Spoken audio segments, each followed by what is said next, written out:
Tenía razón, y eso lo destruyó. Ignaz Semmelweis era médico, y también era un problema, no porque se equivocara, sino porque acertaba demasiado. Él percibió algo que nadie quería aceptar. Las manos de los médicos estaban matando pacientes. Cuando pasó a exigir que fueran lavadas, las muertes se desplomaron. Los números no mentían. Pero la ciencia de la época no estaba lista para escuchar. Se rieron de él, lo aislaron, lo llamaron loco. Semmelweis murió sin reconocimiento, mientras su idea salvaba a millones después. Nunca recibió un Nobel, pero su descubrimiento cambió el mundo. Y esa es la ironía más cruel de la historia científica. Antes de continuar, quiero pedirte tu ayuda. Tu like, tu comentario y tu suscripción son esenciales para este canal. Le dice a YouTube que las historias de científicos que pagaron el precio por tener razón merecen ser recordadas. Gracias por apoyar este trabajo. Viena, 1847. El Hospital General de Viena era uno de los centros médicos más prestigiosos de Europa. Los mejores doctores, la tecnología más avanzada de la época, el conocimiento más actualizado. Y sin embargo, algo estaba terriblemente mal. En la primera clínica obstétrica, donde los estudiantes de medicina entrenaban, 1 de cada 10 mujeres que daban a luz moría de fiebre puerperal. A veces, 1 de cada 6. En los días malos, 1 de cada 4. Las mujeres entraban al hospital sanas para dar a luz y salían en ataúdes. Los bebés nacían y las madres morían días después, consumidas por fiebre, delirio, infección que se extendía por sus cuerpos sin piedad. Las mujeres pobres de Viena lo sabían. Suplicaban ser admitidas en la segunda clínica obstétrica, donde las parteras entrenaban, porque allí la tasa de mortalidad era 3 veces menor.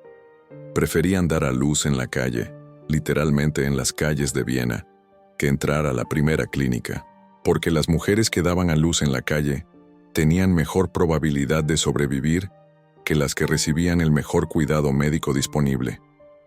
Esa estadística debería haber hecho que alguien hiciera preguntas profundas, pero no lo hizo.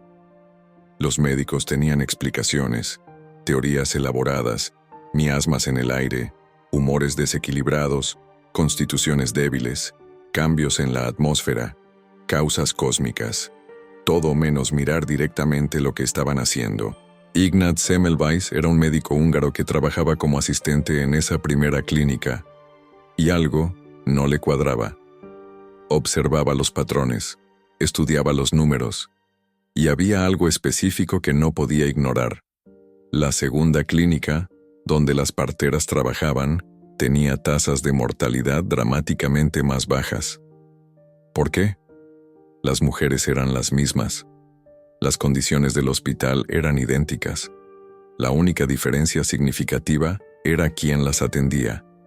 Estudiantes de medicina en una clínica, parteras en la otra. ¿Qué estaban haciendo diferente los estudiantes de medicina que causaba que tantas más mujeres murieran? La respuesta llegó de manera horrible. Un colega cercano de Semmelweis, el patólogo Jakob Kolečka, murió después de cortarse accidentalmente con un bisturí durante una autopsia. Semmelweis observó la progresión de su enfermedad, los síntomas, el deterioro, y se dio cuenta de algo que le heló la sangre. Kolečka murió exactamente de la misma manera que las madres con fiebre puerperal.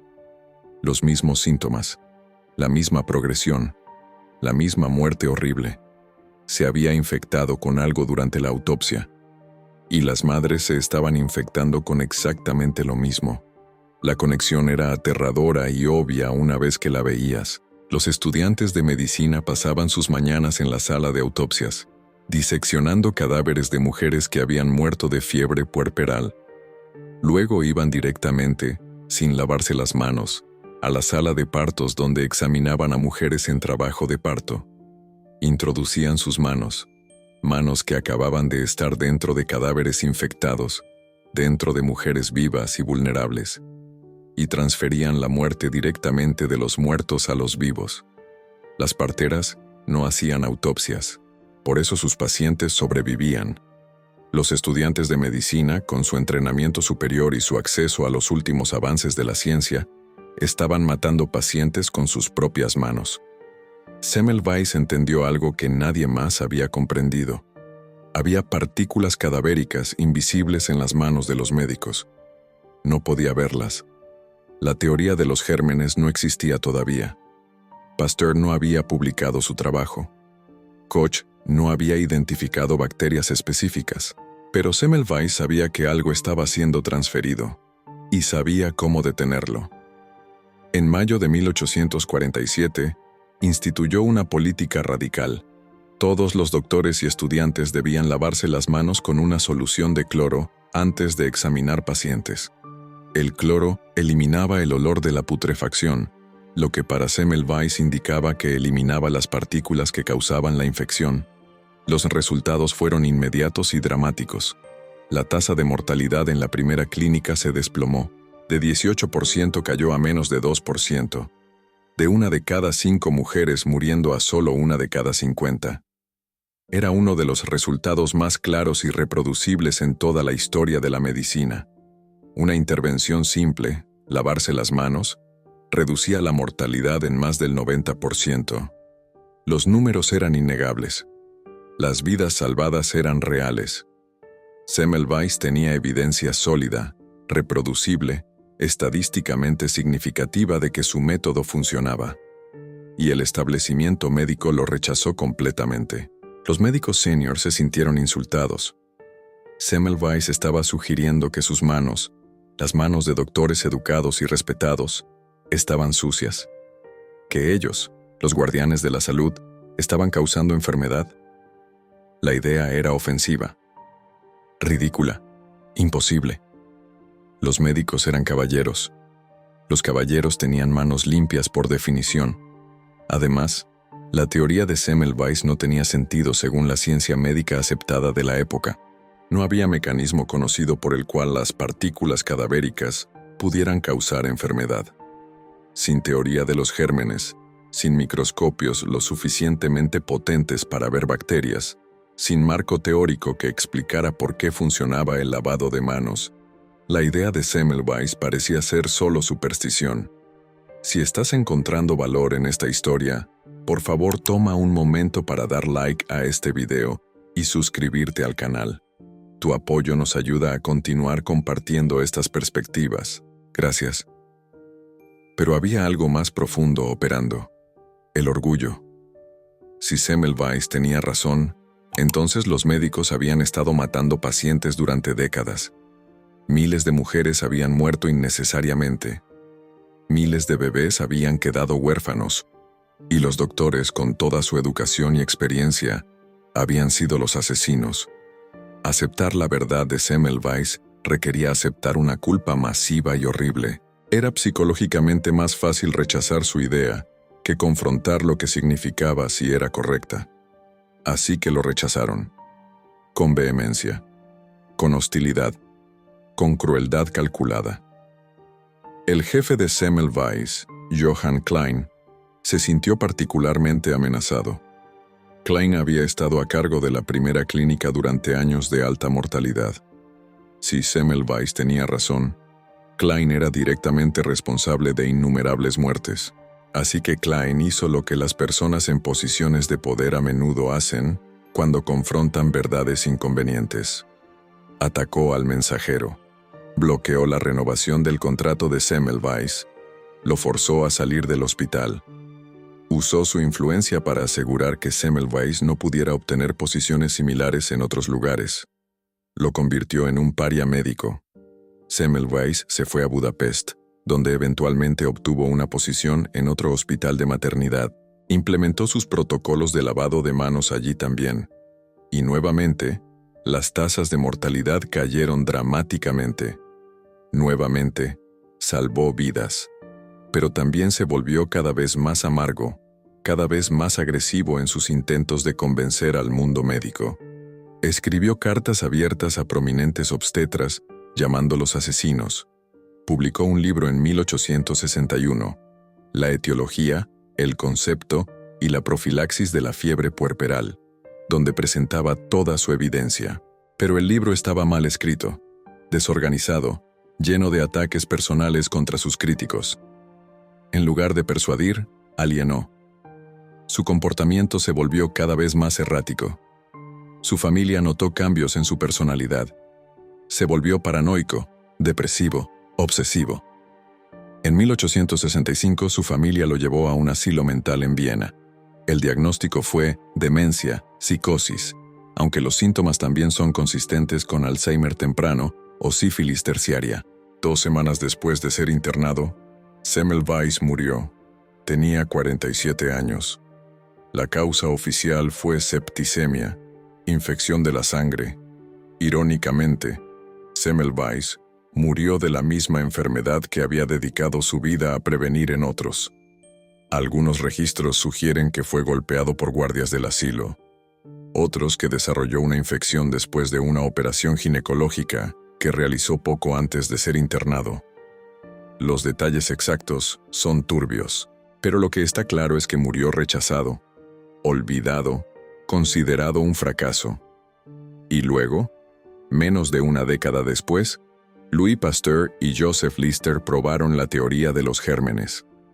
Demostraron que microorganismos invisibles causan infección, que la antisepsia salva vidas, que todo lo que Semmelweis había dicho era correcto. Los médicos finalmente comenzaron a lavarse las manos. Las tasas de mortalidad por fiebre puerperal cayeron a casi cero en toda Europa. Millones de vidas fueron salvadas. Y lentamente, muy lentamente, el nombre de Semmelweis comenzó a ser recordado. No como el loco que había sido declarado, sino como el visionario que había estado décadas adelante de su tiempo. Hoy, cada vez que un médico se lava las manos antes de examinar un paciente, están siguiendo el protocolo de Semmelweis. Cada vez que una sala de operaciones es esterilizada, están aplicando principios que él identificó. Cada vez que se salva una madre del parto, una parte de esa salvación se remonta a un hombre que vio una verdad que nadie más podía ver y pagó un precio terrible por insistir en ella. Semmelweis nunca recibió un premio Nobel porque murió antes de que existiera, pero su descubrimiento es tan fundamental para la medicina moderna como cualquier cosa por la que se haya otorgado un Nobel. La tragedia de Semmelweis no fue que estuviera equivocado, fue que tenía razón en el momento equivocado, que descubrió una verdad antes de que existiera el marco teórico para explicarla, que vio un patrón antes de que otros pudieran verlo, y que vivió en un mundo donde la verdad no era suficiente, donde la evidencia no bastaba, donde los números, por más claros que fueran, podían ser ignorados y contradecían el orgullo y el poder de aquellos en control. Su historia nos enseña algo incómodo sobre cómo funciona realmente la ciencia. Nos gusta pensar que la ciencia es objetiva, que sigue la evidencia sin importar a dónde conduzca, que la verdad siempre prevalece eventualmente, y en el muy largo plazo, quizás lo hace, pero en el corto plazo, la ciencia es practicada por humanos, y los humanos tienen egos, tienen carreras que proteger, tienen creencias que no quieren cuestionar, tienen identidades construidas alrededor de ciertas ideas, y cuando esas ideas son desafiadas, responden no con curiosidad, sino con defensa. Semmelweis amenazaba la identidad completa de la profesión médica. Sugería que los sanadores eran en realidad asesinos, que la educación y el prestigio no garantizaban sabiduría, que un protocolo simple que cualquier persona sin educación podía seguir, lavarse las manos, era más efectivo que todo el conocimiento médico de la época. Eso era demasiado humillante para aceptar, así que en lugar de aceptarlo, la profesión destruyó al hombre que lo señaló. Y hay algo profundamente perturbador en cómo sus críticos fueron validados en el corto plazo. Semmelweis murió en desgracia. Sus enemigos continuaron sus carreras exitosas. Klein siguió siendo director de la clínica. Los médicos que se negaron a lavarse las manos siguieron practicando. En sus propias vidas, ganaron. Semmelweis perdió.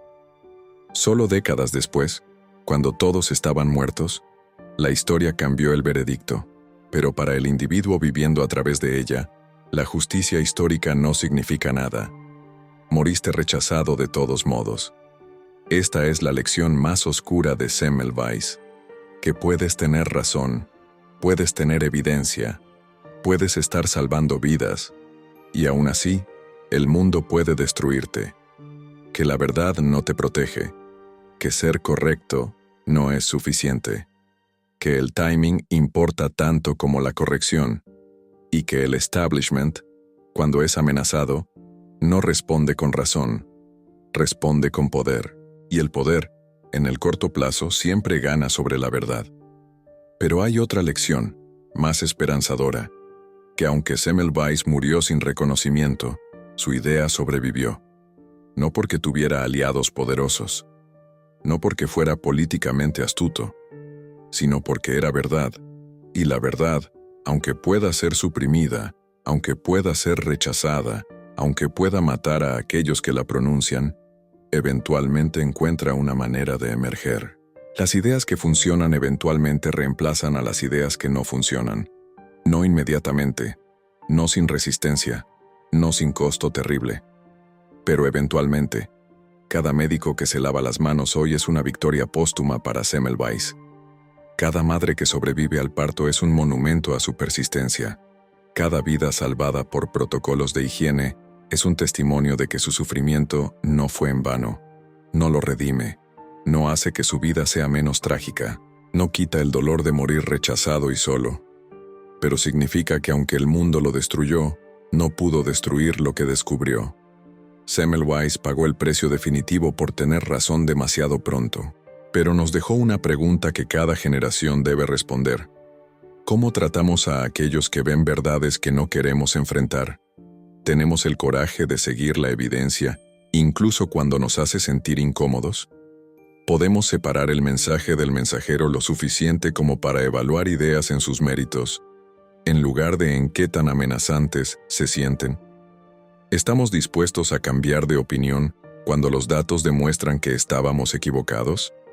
La historia médica está llena de Semmelweises, personas que vieron algo verdadero y fueron castigadas por ello. Barry Marshall bebió una solución de bacterias Helicobacter pylori para probar que causaban úlceras y fue ridiculizado durante años antes de ganar eventualmente un Nobel. Katalin Karikó trabajó en la oscuridad durante décadas en ARNM y fue degradada y menospreciada, hasta que su trabajo hizo posibles las vacunas COVID que salvaron millones de vidas. La lista es larga y triste, y sigue creciendo porque no hemos aprendido la lección. Tenía razón. Y eso lo destruyó. Esa frase captura una de las ironías más crueles de la condición humana. Que el conocimiento puede ser una maldición, que ver claramente puede aislarte, que estar adelante de tu tiempo puede significar vivir fuera de él.